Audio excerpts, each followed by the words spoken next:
A grizzly bear weighs 600 pounds.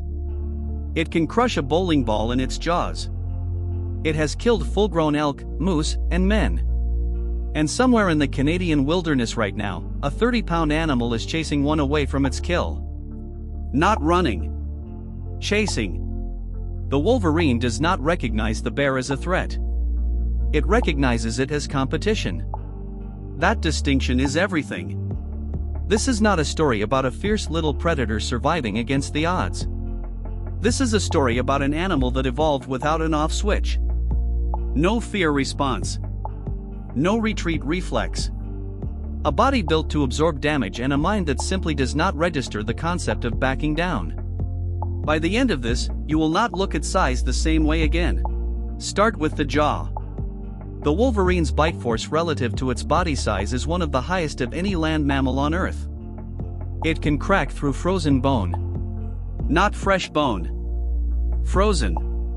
In -40-degree Arctic winters, when every other scavenger gives up on a carcass locked in ice, the wolverine eats. Its teeth are designed specifically for this. The back molars rotate inward at an angle, giving it a mechanical advantage that lets it shear through material most animals cannot touch. It is eating things that other predators physically cannot access.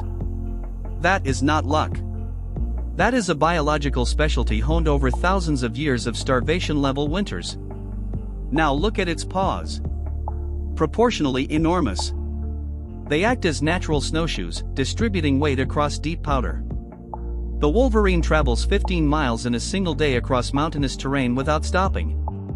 Researchers tracking wolverines via GPS have watched them summit peaks that human climbers require full equipment to scale. For no reason. Just moving. Its fur is something else entirely.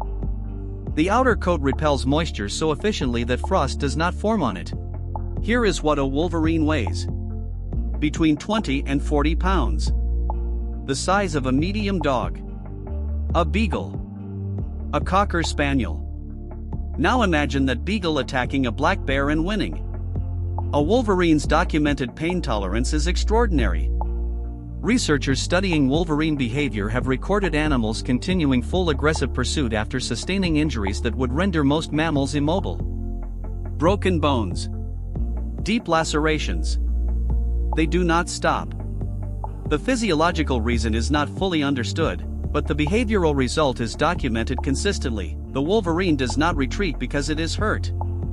It escalates. A human in a physical confrontation with a wolverine would face claws measuring over an inch, a bite that can fracture bone, and an animal moving at speeds up to 30 miles per hour in short bursts across terrain where you would be stumbling. You cannot outrun it in snow. You cannot outmaneuver it in underbrush. Your primary advantage as a human, your problem-solving intelligence, gives you roughly 0 seconds to deploy before contact is made. The wolverine does not circle. It does not posture. It attacks the head and neck immediately. Here is the detail that changes everything. Wolverines do not just attack larger animals out of desperation. They hunt them deliberately. There are documented cases of wolverines hunting adult reindeer and caribou in deep snow, a hunting strategy that requires planning. The wolverine identifies animals weakened by winter conditions, tracks them over distance, and uses the snow itself as a weapon. Deep powder slows the hooved animal down. It does not slow the wolverine down. The pursuit can last hours. And the wolverine is patient in a way that does not match its aggressive reputation. It waits. It follows. It times the exhaustion of an animal that outweighs it by a factor of 10, and then it attacks the spine or the back of the skull. Precise. Intentional. This is not a berserk animal. It is a calculated one wearing the mask of fury. The reproductive strategy is equally strange. Female wolverines require a specific type of deep, persistent snow to give birth.